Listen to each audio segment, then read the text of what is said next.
आपको तो पता ही है, कमल की सबसे बड़ी खासियत यही होती है, वो कीचड़ में उगकर भी हमेशा खूबसूरत और पवित्र रहता है।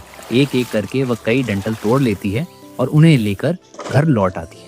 घर पहुंचकर जब वह कमल के डंठल को बीच से तोड़ती है तो अंदर से पतले पतले रेशे निकलते हैं, जैसे किसी बारीक धागे की लड़ी। वो बड़ी सावधानी से उन रेशों को एक एक करके इकट्ठा करती है। ये बहुत ही कम मात्रा में मिलता है और निकालने में पूरा दिन लग जाता है। फिर वो उन रेशों को छोटे छोटे टुकड़ों में काटती है और गर्म पानी में उबालती है। उबलने के बाद उसे ढक कर सूखने के लिए रख देती है। जब ये सूख जाता है तो उसे एक डिब्बे में पैक करके सुरक्षित रख देती है। अब आप सोच रहे होंगे ये सब आखिर बन क्या रहा है, तो बता दूं, ये पुराने जमाने की रानियों का पसंदीदा प्राकृतिक सिंदूर हुआ करता था। अब वो कुछ खास पत्थर लाती है जिन्हें कहा जाता है सिनाब स्टोन।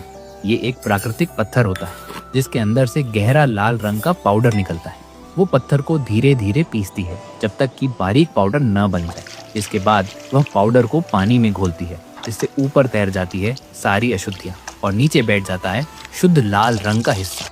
यही हिस्सा सिंदूर बनाने के काम आता है। पुराने जमाने में ये एक बहुत मेहनत का काम हुआ करता था और इसीलिए राजाओं महाराजाओं के दरबार में इसकी बहुत कीमत होती थी। अब वो इस लाल हिस्से को दोबारा पीसती है ताकि रंग और गहरा और सुंदर हो जाए। फिर उसे एक कटोरे में डालकर पूरे दिन के लिए रख देती है। अब बारी आती है तेल की। वो अमरंत ओनियल लेती है और उसमें एंजेलिका रूट और सिचुआन पेपरकॉर्न डालकर मिट्टी के बर्तन में पकाती है।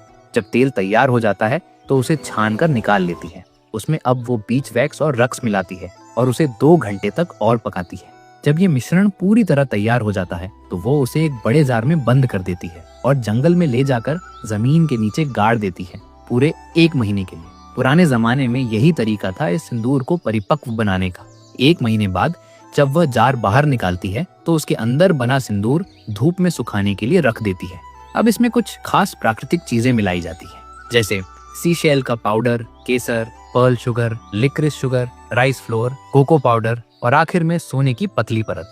वह इन सबको एक एक करके मिलाती है और आखिर में पहले तैयार किए गए कमल के रेशे जोड़ती है। धीरे धीरे सब कुछ मिलकर बन जाता है वो खास गहरा लाल चमकीला राजसी सिंदूर जो कभी रानियों की शान और सौंदर्य का प्रतीक हुआ करता था।